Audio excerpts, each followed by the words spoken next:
Hello साथियों, आज के इस वीडियो लेक्चर का अपना जो क्वेश्चन है वो है cosec inverse minus root two का मुख्य मान हमें ज्ञात करना है।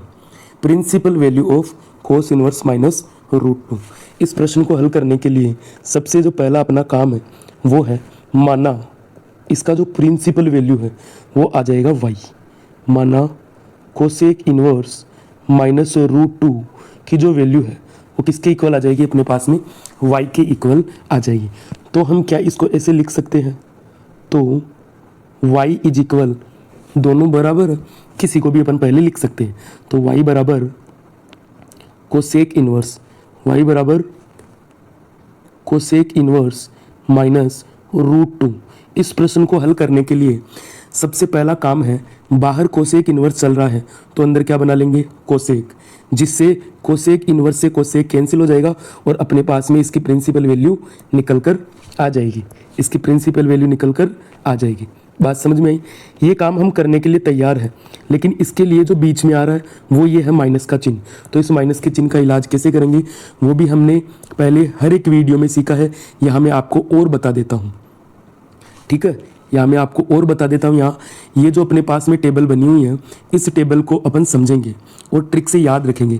इस टेबल के अंदर ये जो 6 इनवर्स ट्रिग्नोमेट्रिक फंक्शन है उनमें जो STC है, ये टेबल है किसकी, इनवर्स ट्रिग्नोमेट्रिक फंक्शन में यदि एंगल में माइनस आ जाए तो उस माइनस का इलाज हमें कैसे करना है।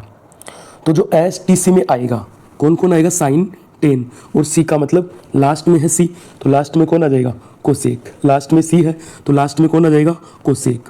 STC तो माइनस को सीधा बाहर निकालेंगे, देख लो ये माइनस को सीधा बाहर निकाल रहे, ये भी सीधा बाहर निकाल रहा और ये भी सीधा बाहर निकाल रहा है। इसके अलावा जो STC के अलावा बच गए वो माइनस को देखो पाई के साथ बाहर निकाल रहे हैं। दो ही चीज़ें याद रखनी है, ट्रिक के साथ यदि आप याद रखोगे तो लॉन्ग टाइम तक आपके दिमाग में चीज़ें रहेगी। STC साइन 10 कोसेक, माइनस को सीधा बाहर निकाल देगा। STC के अलावा जो बच गया वो पाई को बाहर निकालेगा, फिर बाहर माइनस को निकालेगा, मतलब पाई के साथ माइनस को बाहर निकालेगा। तो यहाँ जो माइनस का इलाज करना है उसके लिए चूंकि हमें पता है कि कोसेक इनवर्स माइनस एक्स आएगा, तो इसका इलाज कैसे होगा, STC में है तो सीधा माइनस बाहर आ जाएगा, तो ये बन जाएगा माइनस कोसेक इनवर्स एक्स। इस फॉर्मूले को अपन इस अपने क्वेश्चन के अंदर अप्लाई करेंगे। तो जब क्वेश्चन में अप्लाई करेंगे तो ये अपना क्वेश्चन बन जाएगा y is equal minus cosec minus, एक second, minus cosec inverse root two. क्या बन गया, minus cosec inverse root two. ठीक है, अब इस क्वेश्चन को करने के लिए जो बीच में माइनस दिक्कत कर रहा था उस माइनस का इलाज करके हमने उसको बाहर भेज दिया है।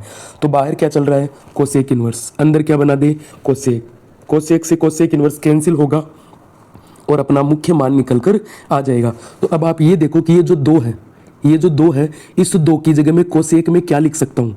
तो जो आपने टेबल याद कर रखी है 10th क्लास से, ट्रिग्नोमेट्रिक फंक्शन की वैल्यू, तो बताओ ये जो रूट 2 है ये कोसेक इनवर्स में कितने डिग्री पर होगा, बताओ। तो बताओ जो 45 डिग्री है आपने याद कर रखा होगा। मैं आपके सामने टेबल को भी यहाँ पर इंसर्ट कर देता हूँ, इस टेबल को भी देखकर अपन पता लगा सकते हैं। बाकी बार बार टेबल को अपने को नहीं देखना है, चीज़ें अपने दिमाग में याद रहनी चाहिए। तो ये देखो कोसेक, ये अपने पास में जो वैल्यू है कोसेक के अंदर रूट 2, कहाँ है ये रूट 2, 45 डिग्री पर दिख रहा होगा। तो अपन इसको मैं साइड में रख देता हूँ। यहाँ पर हमें पता चल गया कि कोसेक 45 डिग्री का जो मान है वो रूट 2 के इक्वल है। तो हम यहाँ लिख सकते हैं रूट 2 इक्वल है कोसेक 45 डिग्री। अब मैंने आपको पहले ही बता रखा है जो भी एंगल अपन यूज में लेंगे वो रेडियन में लेंगे। तो 45 को कैसे लिखेंगे, पाई/4। तो रूट 2 की जगह अपन लिख सकते हैं y is equal minus cosec inverse, और ये अंदर चल रहा अपने पास में कोसेक पाई/4, कोसेक पाई/4, एक सेकेंड, कोसेक पाई/4।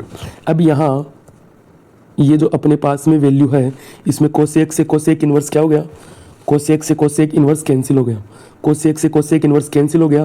तो बचा क्या फिर अपने पास में बच गया y इज इक्वल माइनस, और अंदर बच गया पाई/4, अंदर क्या बच गया, पाई/4।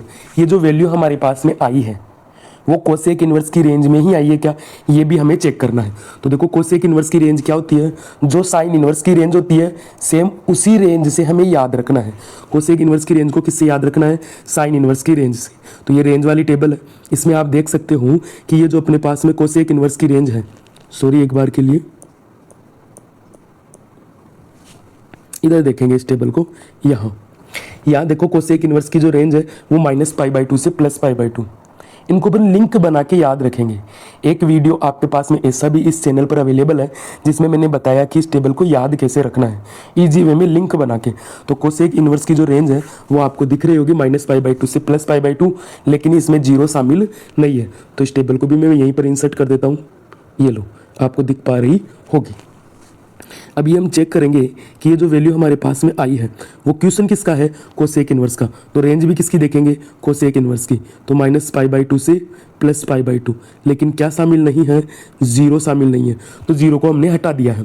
तो ये देखो -π/4 क्या इस रेंज में है क्या, माइनस जो 45 है वो -90 और +90 के बीच में है क्या, उनमें से जीरो को हमने हटा रखा है। ठीक है, तो -π/4 इसके अंदर ही आता है। तो मैंने कह दिया कि -π/4 इसी की रेंज का क्या है, एलिमेंट है। इसी की रेंज में हमें रिजल्ट मिला। तो हम लिख सकते हैं अतः कोसेक इन्वर्स -√2 का मुख्य मान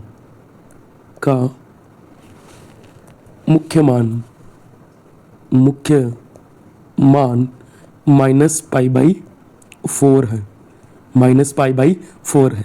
ये अपने पास में इसका फाइनल रिजल्ट निकल कर आ गया। आई होप ये जो क्वेश्चन आपको बढ़िया तरीके से समझ में आया होगा। थोड़ा कम भी आया है तो इस वीडियो को 2 बार देख लो, 3 बार देख लो। देखो आप 12th क्लास में आए हो, आपके लिए चीज़ें थोड़ी नई हो सकती है लेकिन कठिन नहीं है। मैंने इन सभी को बहुत ज़्यादा आसान बनाने का प्रयास किया है, अपने तरीके से अरेंज करने का प्रयास किया है। ठीक है, आई होप ये वीडियो आपको अच्छा लगा होगा। वीडियो अच्छा लगा तो चैनल को सब्सक्राइब कर लो, वीडियो को लाइक कर दो और साथ ही अपने दोस्तों के साथ में इसको शेयर करो। बात समझ में आई? ठीक है, तो मिलेंगे नेक्स्ट वीडियो के अंदर। तब तक के लिए ऐसे ही प्रश्नों का प्रयास कीजिए, प्रैक्टिस कीजिए रफ कॉपी में और अपनी तैयारी को और अधिक बेहतर बनाइए ताकि हम अपनी तैयारी को बेहतर बना के अच्छे से अच्छे नंबर ला सके। 12th बोर्ड के अंदर अपन मैथमेटिक्स में से 100 में से 100 नंबर ला सके। ठीक है, मिलेंगे नेक्स्ट वीडियो के अंदर।